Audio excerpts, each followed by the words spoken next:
Olá, eu começo essa edição do ASN TV com uma pergunta para você. Será que o mundo vai acabar? Nós temos visto notícias a respeito de tantas tragédias aí mundiais, enchentes, calor absurdo na Índia, agora há pouco a gente viu, enchentes, falta d'água em São Paulo, terremotos, vivemos aí há poucos dias 2 terremotos pavorosos no Nepal. E todas essas notícias têm feito com que as pessoas parem para pensar, será que alguma coisa vai acontecer? Será que há alguma relação entre tudo isso e o fim do mundo? Nosso programa de hoje vai esclarecer esse assunto para você. O nosso entrevistado é o pastor Arilton Oliveira, ele é o apresentador do programa Bíblia Fácil da TV Novo Tempo. Fique com a gente, é agora!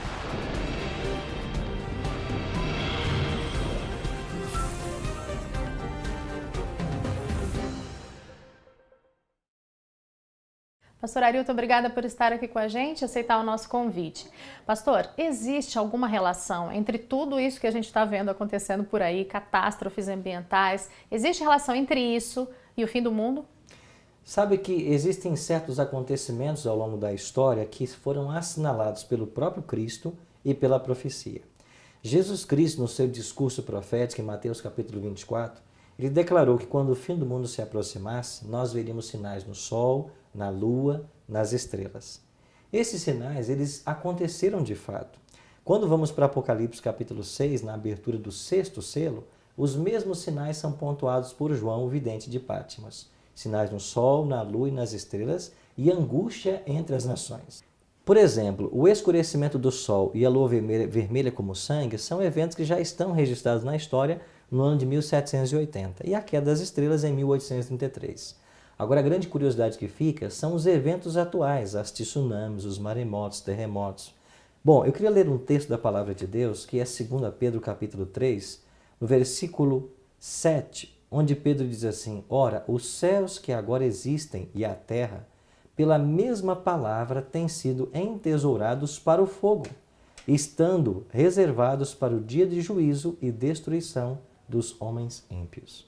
Ou seja, a destruição desse planeta, o fim do planeta Terra, ele acontecerá sim, mas ele vai ser precedido pela volta de Cristo. Então Cristo volta e quando os salvos forem tomados dessa terra e levados para os céus, terão finalmente lugar que vão destruir todas as obras que hoje nós conhecemos. Agora, o que se vê hoje da revolta da natureza, de eventos naturais, são caminhos ou sinais que Deus está mostrando para a humanidade que o fim se aproxima. Eles funcionam como pré-juízos, onde Deus adverte a humanidade impenitente da necessidade de uma mudança de vida, de um arrependimento.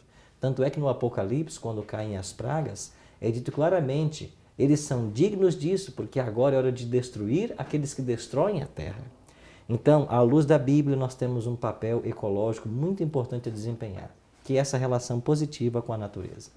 Que a gente poderia dizer que Deus utiliza a natureza para se comunicar com a gente, para avisar para a gente que algo vai acontecer? Exatamente. Inclusive, a revolta que acontece naturalmente, isso tudo dá indícios de que algo está fora do controle. Ou seja, esse mundo caminha para o seu fim, mas a Bíblia apresenta que o fim dele não vai ser numa destruição cataclísmica, mas na gloriosa volta de Jesus. Pastor, outro aspecto, a gente percebe que tudo isso tem feito com que inclusive os governos mundiais aí se movimentem com relação a fazer alguma coisa, porque parece que algo especial vai acontecer. Está todo mundo se movimentando nesse sentido. Poucos dias, inclusive, há poucos dias o próprio Papa Francisco divulgou uma encíclica abordando esse assunto da ecologia. Tudo isso, todo esse movimento global em torno desse tema também tem a ver com o fim do mundo? Eu acredito que sim. Veja, cada vez mais o interesse na proteção da terra ele vai aumentar.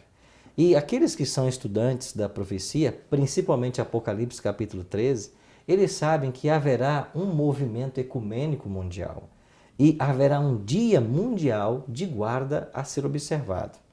Para que esse terreno seja preparado, esse dia ele não vai chegar como uma controvérsia teológica, mas ele vem num viés de um processo até mesmo ecológico. Então, o bem-estar da família, a necessidade de repouso do trabalho, um dia sem poluição, o cuidado com a terra, para mim são todos passos que a sociedade está dando no sentido de apresentar a necessidade de um dia de descanso. E nós sabemos, à luz da profecia, que isso vai acontecer. O dia de descanso proposto por esse aglomerado de poderes nada tem a ver com o dia de descanso que a Bíblia apresenta, que é o sábado. Mas um dia tentar será colocado em lugar do sábado. Mas eu vejo esse apelo pela ecologia como um caminho para esse cumprimento profético. A gente poderia dizer, pastor, que mais do que nunca é hora de estudarmos a Bíblia? A Bíblia diz assim: em não havendo profecias, o povo se corrompe. E Paulo diz em Tessalonicenses: não desprezeis as profecias. Eu acho que nossos olhos têm que se voltar para os livros, especialmente Daniel e Apocalipse, para entendermos o momento em que estamos vivendo e a obra que Deus vai realizar em prol da humanidade. Pastor, além de estudarmos a Bíblia, qual a postura que nós, as pessoas que acreditam na palavra de Deus, devem adotar no momento que estamos vivendo? Quando se aproximava o fim de Jerusalém, a destruição de Jerusalém, Jesus chamou a atenção dos discípulos e disse: olhem para esses sinais. Eles estão mostrando que o fim se aproxima. Eu penso que cada cumprimento profético, cada passo que nós damos em direção ao fim, funcionam como placas sinaleiras que indicam que a viagem está chegando ao seu fim. É como quando você começa uma viagem. Você pode fazer uma viagem de 300 quilômetros e a cada placa 200, 100, 80, você vai crescendo a ansiedade em saber a expectativa que está chegando. Eu acho que o cumprimento das profecias, eles têm essa finalidade de nos mostrar que o fim está se aproximando e nós temos que entender que o fim será glorioso. O povo de Deus terminará bem, o final será feliz. É para isso que apontam as profecias.